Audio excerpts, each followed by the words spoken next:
Arc-en-ciel, la chronique.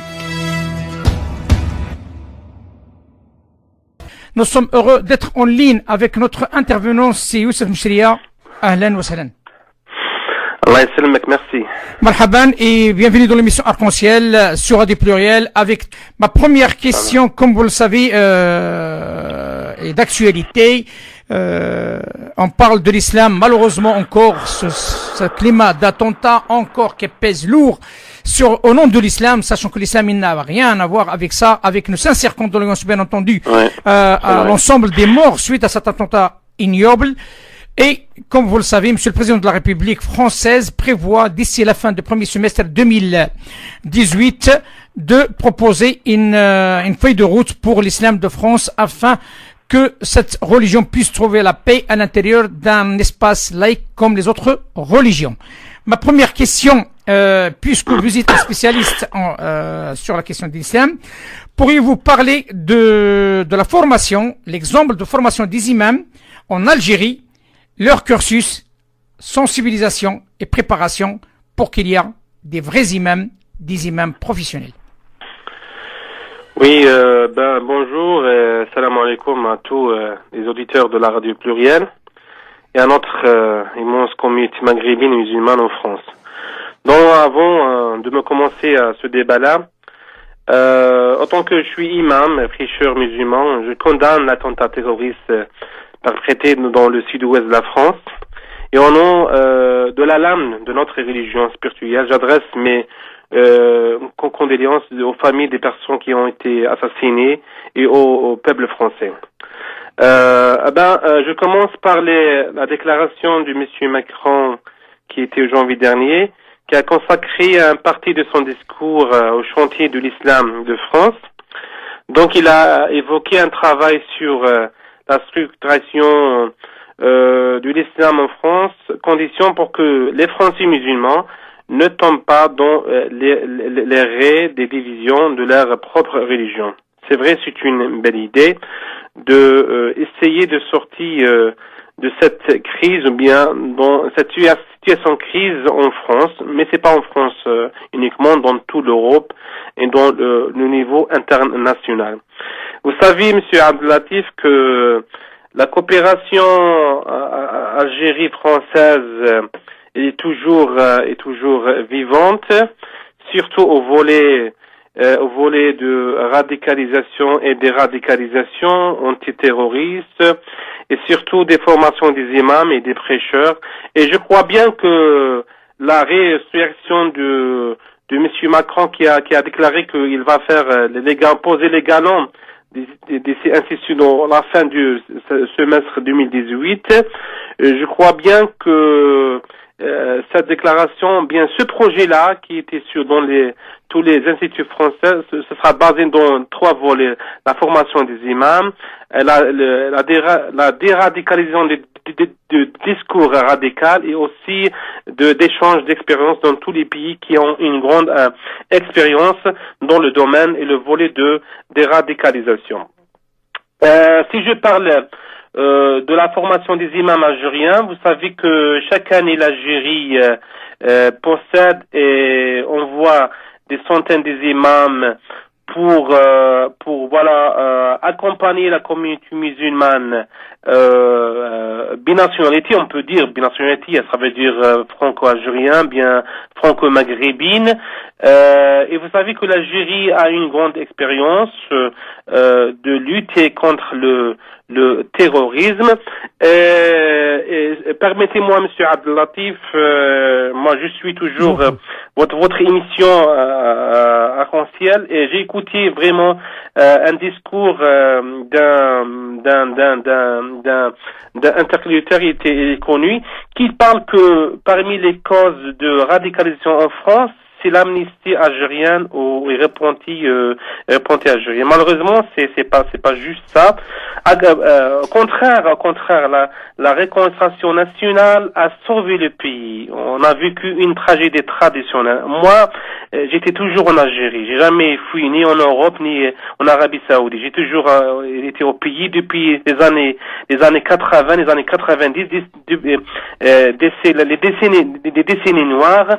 On s'est c'est quoi les actes terroristes. Moi, quand j'entends quelqu'un qui dise Allah Akbar pour faire des attentats suicides, je sais bien, parce qu'on a vécu ça dans les années 90, 92, jusqu'à 97, jusqu'à 99. Donc, jamais ces réponses-là. Au contraire, on a fait un projet très intelligent de déradicalisation de ces gens-là. Et avec ce grand projet-là, on a essayé de éloigner des milliers de gens, des Algériens malheureusement, qui ont reçu des idées reçues sur l'islam et sur leur patrie. Juste un point, monsieur Mchiri, si vous le permettez, comme vous le savez, moi je suis dans un cadre de transparence. Je tiens à préciser, par rapport à ce que vous venez de citer, donc vous êtes en train de rebondir par rapport au dire de monsieur Abdelrahman Dahman. Oui, vraiment. L'ancien, le franco-algérien, l'ancien. Oui, je le respecte. Moi, je le respecte. C'est un enfant du pays. Il est algérien. Donc, c'est l'ancien conseiller du président français, monsieur Nicolas Sarkozy. Donc, il est connu sur la scène internationale. Ce monsieur a parlé de ce que vous êtes en train de rebondir. Et moi, ça me fait énormément plaisir que vous avez le courage de répondre à ces dires de la part de M. Abdelrahman Dahman. Oui, attendez, je finis ma phrase et vous allez comprendre pourquoi je dis ça. Chose que, tout simplement, j'ai demandé officiellement au monsieur communication de la mosquée de Paris pour qu'il réagisse et pour qu'il donne son point de vue par rapport à ces déclarations. Malheureusement, c'est le blackout. Je suis très heureux que vous répondez. Je suis très heureux que vous rebondez. Le débat, c'est ça. La liberté de parole, c'est ça. C'est vrai. Moi, je rebondis et je parle et je réponds en tant qu'Algérien. Je fais un témoignage de terrain. Je suis de l'Algérie et j'ai resté toujours en Algérie. Je connais tous ces groupes-là, le JIA, le JSPC, tous ces groupes terroristes, même le LACMI, même le Qaïda et le Daesh. On connaît bien ces idées, on connaît bien leur arrière-pensée et leur idéologie. Donc, j'étais étonné par sa déclaration qui dit voilà que Zitouni est en train de balader en France. Ben, c'est la folie ça. Zitouni, c'était un émir, un grand terroriste, émir de l'Égypte. Il était tué, battu par les forces algériennes en Algérie. Et vous savez donc, selon vous, il est mort, ce monsieur? Bien sûr, il est mort. C'était le numéro 2. À côté, là, ce que vous êtes en train de me dire, c'est révélateur. Là, on parle d'une personne qui est quand même connue sur la scène internationale, M. Abdelrahman Dahman, qui est à Paris, donc il faut dire les choses telles qu'elles sont. Selon lui, il sait ça. Maintenant, vous me dites c'est le contraire. Il est mort, ce monsieur. Alors, qui dit vrai, j'en sais rien. Mais en tout cas, voilà la situation. Voilà, je dis, j'ai rien à voir si on a des problèmes avec X ou bien Y, on reste toujours dans le sang parce que la crise, s'il touche Paris, bien Ouaga, bien Alger, bien Tunis, bien Benghazi, c'est la même chose parce que le phénomène des terroristes n'a aucune identité, ni religion, ni une arrière idéologique. Ça veut dire qu'on est tous dans un même bain, et c'est pour ça la coopération internationale de lutter contre le terrorisme. Donc pour la formation, pour la formation, là c'est noté, donc c'est un appel lancé à Abdelrahman Dahman s'il veut rebondir par rapport à vos déclarations. Il est le bienvenu, comme vous le savez. C'est quoi le parcours, c'est quoi ce cursus de la formation des imams en Algérie? Vous savez que d'après notre grande expérience dans la crise qui était menée en Algérie dans les décennies noires, nous avons tout un SIPO qui s'appelle le ministère des Affaires religieuses et des Waqf. Nous avons aussi un SIPO qui s'appelle le Conseil islamique. C'est deux instituts qui sont officiels, qui s'occupent de la religion en Algérie.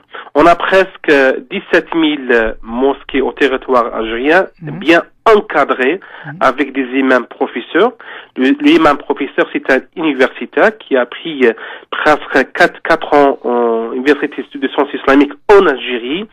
On a aussi des imams qui ont des formations dans des instituts algériens de 3 ans de formation sur des sciences islamiques et comment gère ces sites, et c'est des salles de prière et ces sites religieuses, y compris on a aussi de côté le volet femmes et féminine, on a la Morshida Diniya, c'est une professeure qui a eu une formation dans les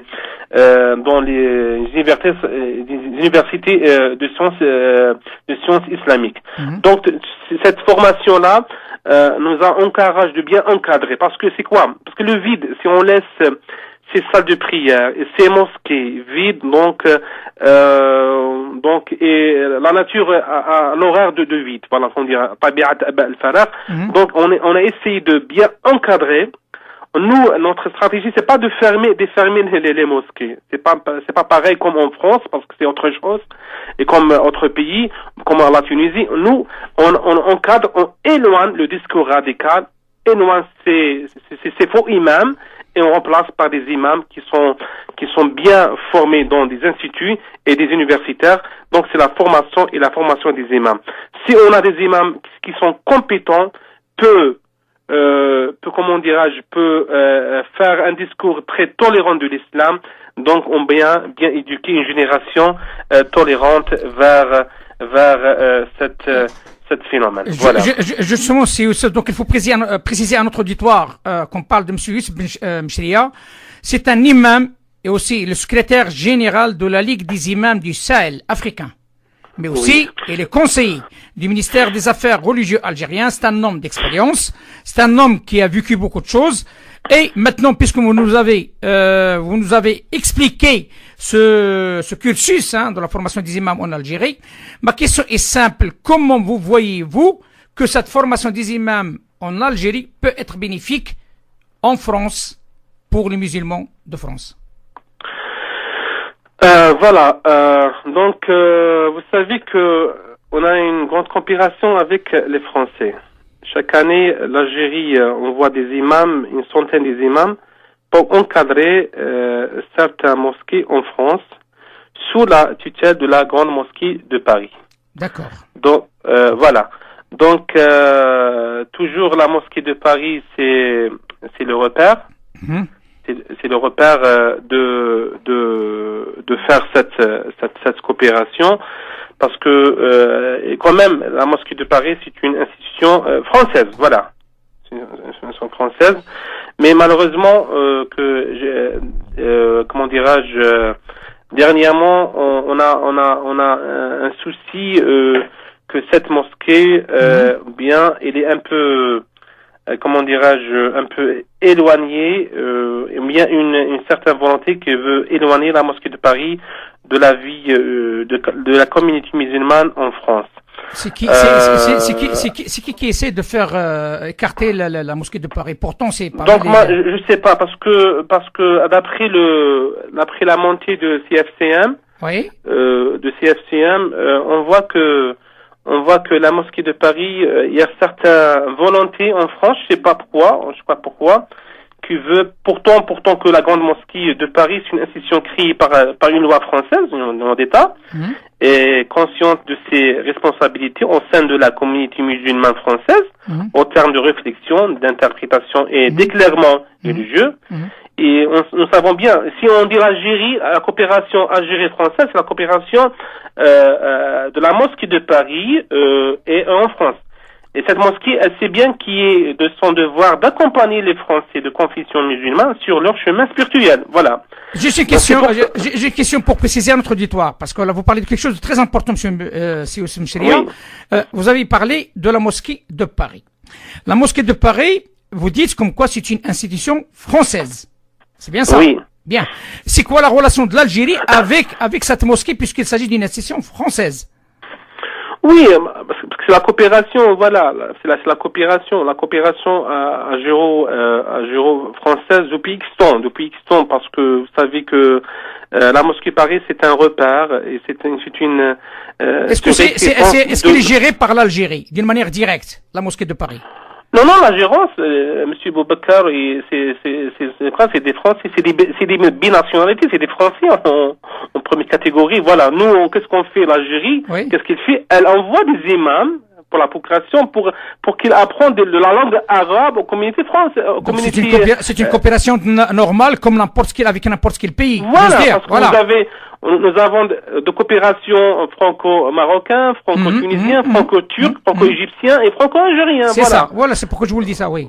Voilà, c'est pour ça. D'accord. Donc c'est pour ça qu'on dit voilà, c'est une et pour cela, cette mosquée. Parce que là, voilà, parce que vous évoquez quelque chose d'intéressant, puisqu'on parle de Abdelrahman, donc j'aimerais bien que, puisque vous suivez l'émission Arc-en-Ciel, et je vous en remercie, ainsi que l'ensemble du peuple algérien qui suit cette émission. Donc la question, parce qu'il a évoqué aussi cette mosquée de Paris, il a parlé d'une coquille vide, il a dit beaucoup de choses sur Dalil Boubacar par rapport à ses compétences, par rapport à ce qu'il fait. Il y a une plainte qu'on a reçue contre une personne que je crois c'est le bras droit de M. Dalil Boubacar. Il a accusé les services secrets algériens. C'est énorme ce qui a été dit. La question qui se pose, est-ce que selon vous, toutes ces accusations sont fondées ou pas, ou bien vous êtes au courant de rien? Bon, je rentre pas dans ce débat-là et ce conflit-là avec M. Dahman et les autres. Ouais. Moi, c'est ce que je dis. Moi, je parle de l'institut, de l'infrastructure, de la mosquée de Paris. Oui. Ce style-là, qui a été créé depuis 1928, bien 29, après la Première Guerre mondiale. Et comme la France a senti que nos grands-pères fondateurs, nos grands-pères et nos pères qui ont combattre la volonté de la haine contre la France, donc elle a récompensé de construire une institut religieuse pour les récompenser. Je parle plus de ça. La mosquée de Paris, c'est pas une mosquée. C'est pas une mosquée pour X ou Y ou bien algérien. C'est une référence maghrébine, musulmane. C'est vrai que la majorité c'était des Algériens, mais si je parle au contraire, moi je parle loin de ça. La mosquée de Paris, c'est un repère de diminuer le grand Maghreb arabe.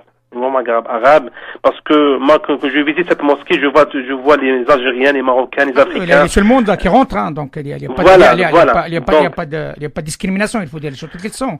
Donc, voilà. Il y a une dernière question qui concerne par rapport à vos compétences et là où vous agissez, parce que il faut pas l'oublier, vous êtes quelqu'un spécialiste du Sahel, donc qui pose un réel problème.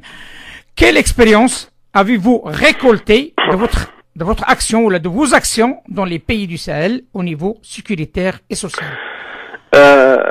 Merci à cette question. J'ai entendu certains de votre émission sur le CFCM. Oui. J'étais vraiment étonné que le président du CFCM c'était un non-musulman, Et c'était arrivé dans la même chose dans un pays africain qui a demandé ma expérience de former quelques leaders religieux et prêcheurs pour de déradicalisation. Et je trouvais qu'ils ont une fondation qui était chapeautée par un non-musulman, un militaire non-musulman. Donc j'étais vraiment étonné. Je dis comment cette idée-là que toujours les musulmans vous parlez de la fondation de l'islam. La fondation de l'islam, voilà. Voilà, parce que là, juste pour expliquer à notre auditoire et pour recadrer les choses. Donc justement, c'est un souci de le monde entier, surtout dans le pays africain, du subsaharien, du Sahel. On commence de la Mauritanie, Mali, Niger, Burkina et le Tchad, et surtout les groupes terroristes. Et on a vécu une grande montée des groupes terroristes. C'est pour ça que la visite de M. Macron au pays du Sahel récemment pour aider les 5 pays qui s'appellent le G5, il a ramené un grand enveloppe de l'Arabie Saoudite et de l'Émirat, presque 1 milliard d'euros, pour qu'il éloigner ces groupes terroristes. Mais je dis toujours que l'influence étrangère et l'approche militaire ne suffit pas. Des fois, elle grave les choses. Parce que si on base si on dit toujours parce que Macron, elle a déclaré après l'attentat du sud-ouest de la France qu'on a subi un attentat islamisme. Donc, toujours l'amalgame, toujours on peut pas différer entre l'islam et l'islamisme et le terrorisme. Donc, on dit toujours que l'approche intelligente, l'approche intellectuelle, l'approche de déradicalisation, elle suffit d'éloigner cette haine et cette peur de la France et de Sahel et de le Maghreb arabe et du monde entier, Inch'Allah. Inch'Allah, donc si j'ai bien compris, si j'arrive à faire une synthèse, j'espère bien que je me trompe pas et vous pouvez me corriger à tout moment. Donc il y a 4 éléments de taille et notamment le dernier parce qu'apparemment donc c'est une première. Hein. Je tiens à vous remercier de votre franchise et de votre franc de parler. Donc vous n'êtes pas d'accord pour une fondation de l'islam présidée par un non-musulman? Non, pas du tout. D'accord. Parce que je suis contraire. Laissez les musulmans, laissez les communautés qui travaillent soi-même. Voilà, parce que ça marche pas avec la laïcité de la France. Ça marche pas. Comment financer ces fondations-là, laissez la communauté qui s'occupe d'eux-mêmes, seulement de respecter le règlement et tout ce qui est règlement intérieur du pays, voilà. D'accord. Donc, il faut laisser les musulmans s'occupent de leur gestion eux-mêmes, de leur organisation eux-mêmes, sans l'intervention de qui que ce soit, même de l'État. Même de l'État. Si je parle de la France, oui. Si je parle de... Je parle de la France. Oui, c'est la même chose parce que j'ai subi la même expérience du pays du Sahel, c'est des pays laïcs. Seulement que il faut un accompagnement sécuritaire du ministère de l'Intérieur, voilà, et des services sécuritaires, voilà, cette façon-là. Mais pour gérer un dossier qui vous êtes loin de ça, je respecte monsieur Père Chevènement, mais quand même, ce dossier-là, c'est un dossier très sensible, voilà, très sensible. Il faut laisser les experts, les conseillers, qu'ils travaillent soi-même, voilà. Une dernière question, si vous le permettez, dans ce sens-là, parce que ça, c'est les questions qui posent l'État aussi, quelque part. On parle de financement de l'islam de France. Donc, il y a des soucis par rapport à des flux d'argent qui viennent par-ci, par-là, de Moyen-Orient, du Maghreb. Il y a beaucoup de flux d'argent et il y a rien qui est contrôlé. Il y a aussi cette formation des imams. Qui est d'actualité. Bien entendu, il y a une organisation pour avoir un interlocuteur qui peut parler au nom des musulmans. Donc, à ce stade-là, il n'y a rien. Comment vous voyez-vous cette ingérence des pays étrangers sur l'islam de France? Est-ce qu'il s'agit d'un bras de fer entre l'État français et les États, j'ai dit, je pèse mes mots, et les États des pays étrangers, d'où ils viennent ces musulmans qui se trouvent sur le sol français? Trouvez-vous normal que ces pays s'imposent ou interviennent ou rentrent dans une action à l'intérieur d'un État souverain? Oui, moi je comprends ça. Vous savez, parmi les causes, parmi les grandes causes de la montée de radicalisation et l'extrémisme violent et le terrorisme dans le pays du Sahel, c'est l'influence des pays arabes et des pays musulmans de Moyen-Orient dans ces pays-là. Qu'il vienne un prêcheur de l'Arabie Saoudite, bien des pays golfe, et qu'ils disent à ces gens-là que vous n'êtes pas dans le bon chemin de l'islam. Vous êtes des Tijans, bien des Qadiris, bien des Soufis, vous êtes des mécréants. Vous n'êtes pas de bon chemin. Et c'est des idées-là qui a aggravé les choses de la montée de radicalisation au pays. C'est la même chose qui était passée en France et au Paris. Moi, j'ai visité l'Autriche, j'ai visité l'Allemagne. C'est les mêmes idées partout. Ces gens-là qui ont, je sais pas, peut-être avec Biniyat Khalissa, mais des fois, on peut faire des choses, mais on trompe dans le chemin.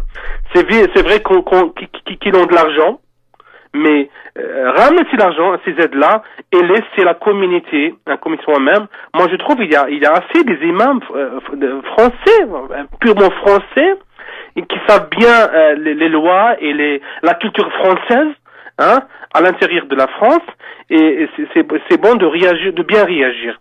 Donc, mais au côté étatique, c'est vraiment sensible. Comment gérer un dossier religieux d'après la loi de 1905, que c'est un État laïque, et comment on peut faire. Donc c'est très sensible, il faut bien réfléchir, il faut bien ouvrir des ateliers de pensée, de réfléchir à ce sujet-là.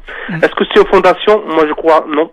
Écoutez, le message est clair par rapport à la fondation, mais est-ce que selon vous, vu ce que vous venez de citer maintenant, donc vous venez de citer comme quoi il y a des imams français qui sont vraiment des gens d'ici, de la France, qui peuvent jouer ce rôle-là, selon vous, comment ça se fait dans les pays des Maghreb? J'ai dit, les pays des Maghreb, on en voit encore des imams. Pourquoi? Parce que jusqu'à maintenant, la France n'arrive pas au cadre à s'occuper Donc la France, elle a besoin de cette aide du pays, du Maghreb notamment. Oui, toujours, on a besoin. On essaie de faire un projet, de faire une stratégie d'une dizaine d'années, d'une vingtaine d'années, de cadrer, de former, parce que je crois que les Marocains, ou bien le Maroc a commencé de formation des imams français au Maroc.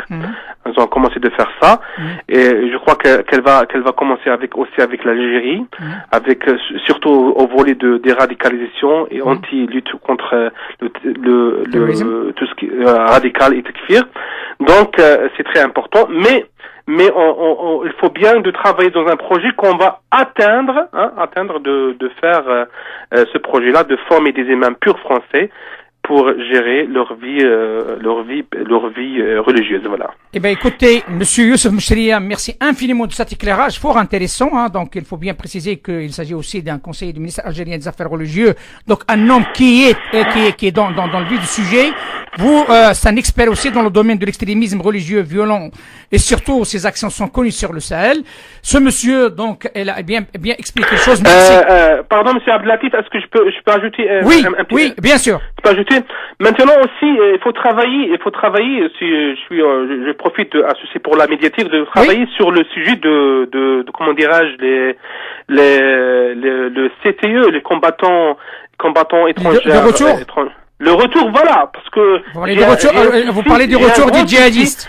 J'ai un grand souci que l'attentat du sud-ouest de la France, c'est une conséquence du retour de ces combattants-là.